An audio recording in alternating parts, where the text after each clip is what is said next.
Hey guys, I'm Bally. I'm Mark. And this is our special guest, Scott Cowx. He's come to join us in our toy shop at the Smash Factory in London, Ontario. Scott's going to drop some knowledge on us today about the 5 key points that you should look for in Trackman. I would call this as part of being SC certified. Yeah. Well, we have 5 Trackman imperatives, as I call them, that we want players to understand and they can control. These are the only 5 numbers on Trackman that the player actually can adjust and control. So we want to talk a little bit about those things today. Scott's going to drop some knowledge on us, maybe try and coach me. Good luck, bud. Yeah. If anybody can do it, it'd be this guy. Yeah, no, I believe. Scotty's pretty good. Not bad, but we'll give it a go. Sounds good. Yeah, absolutely. And it said if people understand a little bit of what we can look for on Trackman and maybe with some of the explanation of how basically the collision of impact is controlled. And that's kind of what we're going to talk about today. Absolutely. All right, sounds good. Let's get into it. Let's do it. Matt, we've been working on, obviously, the last couple of years, basically trying to hit a little controlled cut here. So I think thanks for being patient, by the way. Appreciate that. Well, yeah, I don't see it often enough to keep an eye on you, that's for sure. But if we can help the viewers understand a little bit of what makes the ball cut when it comes to these 5 Trackman imperatives, I think that'd be great. Okay. So let's hit a couple of shots and see what we get. Let's do it.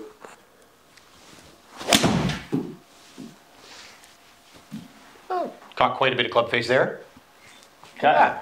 Yeah, pretty good actually. So one of the things we want the viewers to understand is some of these numbers at the bottom. Okay, so the first number there is the most important number, and that's what we call the low point. So the low point of the swing is basically where that club is going to reach the bottom of the circle. And if we're a good player, generally we see that low point with a 7-iron somewhere around 3 to, let's say, even 6 or 7 out in front of the golf ball. So the A means after. The A means after. So we're hitting the ball first and the ground second, which obviously is a great thing. Now, because of that kind of changes the shape a little bit of the circle to make the ball go straight. So what we get here is the second value, which is our swing direction value, which is -5.8. And that -5.8 number tells us that the baseline of our swing plane, which you can see graphically there, is pointed 5.8 degrees to the left. Now, because we had the low point out front, that created what we call an attack angle. Okay, we're hitting down on this ball, -5.9. Okay, so by hitting down on it, we're hitting the ball, what we call back on the circle. So we're not actually hitting the ball at the club's lowest point, we're actually hitting it before the lowest point. So at that point on that swing, we see that the actual path there was 2.1 to the left. So even though you swung basically 6 degrees to the left in terms of your intent, the club path was only 2 degrees to the left because you had the low point out in front. Okay, and that's kind of what we're looking for a nice little fade there. We saw the face angle at -1.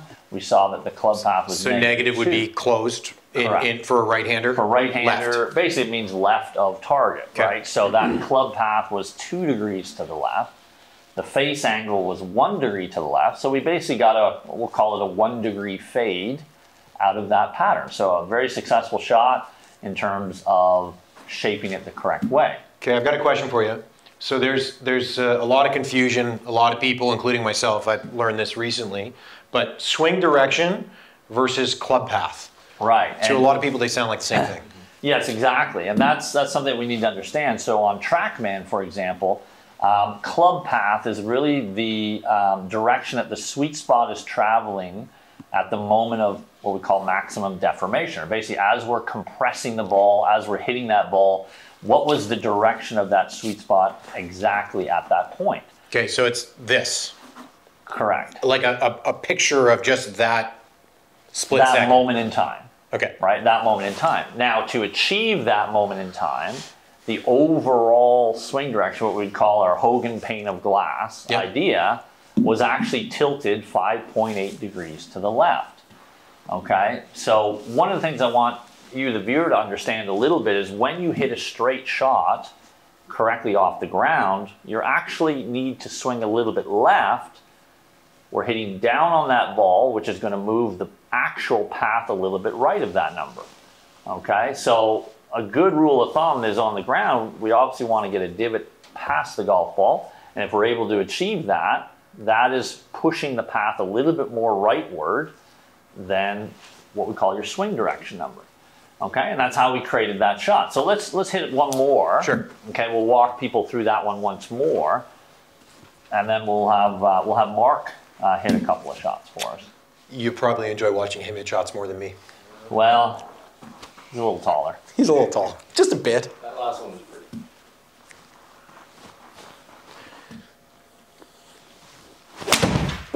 So that one was a little skinny. That was a bad one. Oh boy.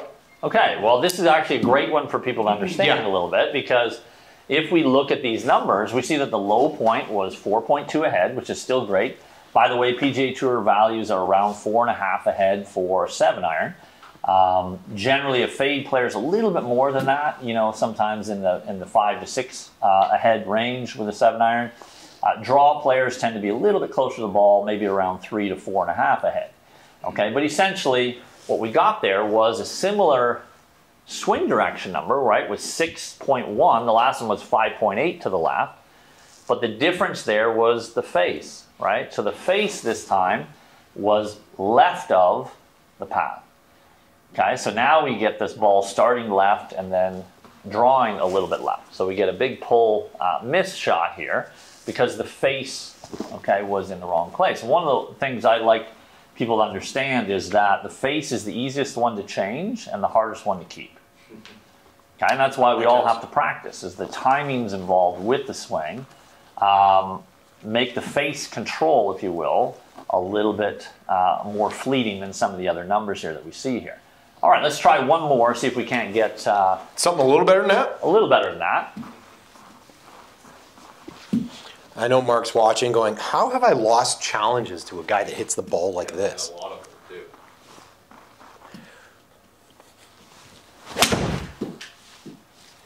All right, so probably your best strike so far. Much more solid. Okay. Now, there's one other number here that we haven't talked about, which is really, really important. And if we look at that number, that's the swing plane number, okay?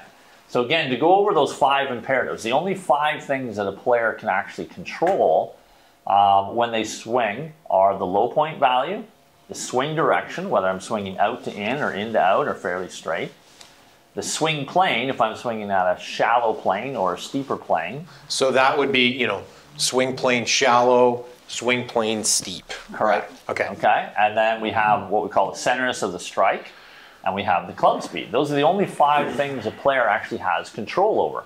All the other values that you see on Trackman are what we call resultant values based on what we did with those first 5 values. Now, one of the things that we do see with fade players is generally a shallower swing plane. Okay, so we see on this last one, the swing plane was 57.9 degrees. Okay, the one before that we pulled was 61 degrees. So that difference of about 3 or 4 degrees makes a big difference in terms of what happens with the club face. Essentially, the steeper the swing plane, okay, often there's a little bit more hands and arms, whereas a shallower swing plane means the player is pivoted and rotated through the golf ball a little bit more.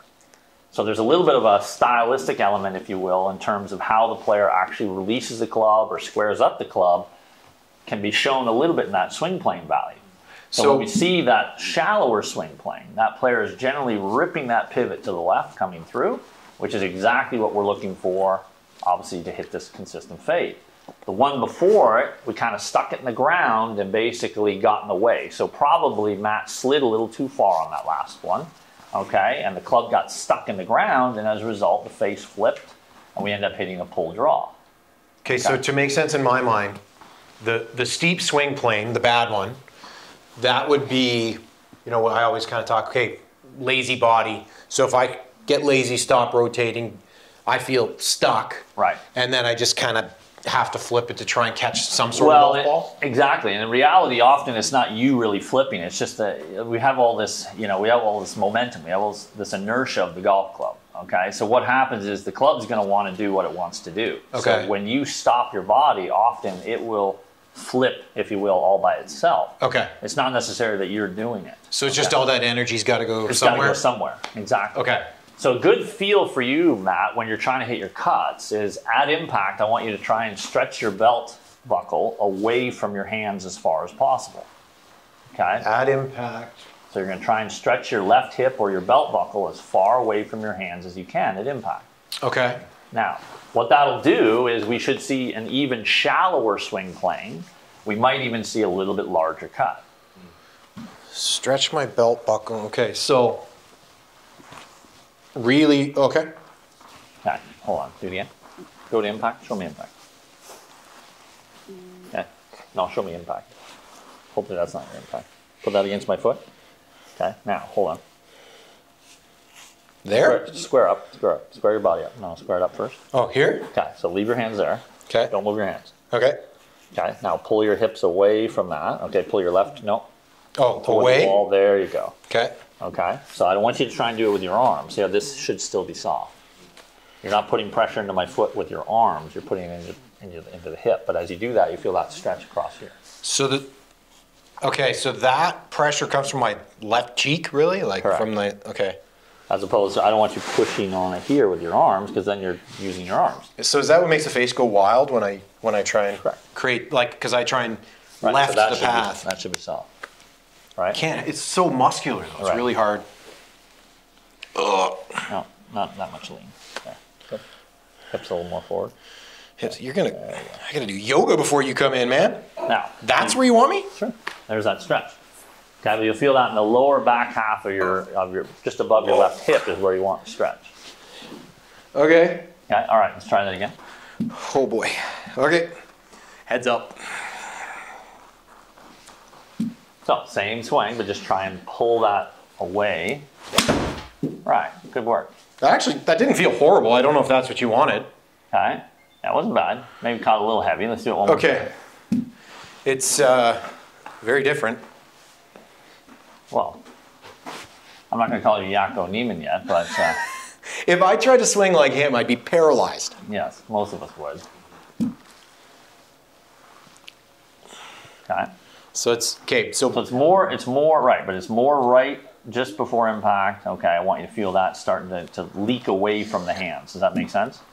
So right now, left side when you away get in from the trouble, hands. you're like this, right? You go, Yeah, your yeah. hands get closer to that head. Right. Right around here, I want you to try and increase the distance away from that hands. There. Okay. That makes sense in my brain. Okay.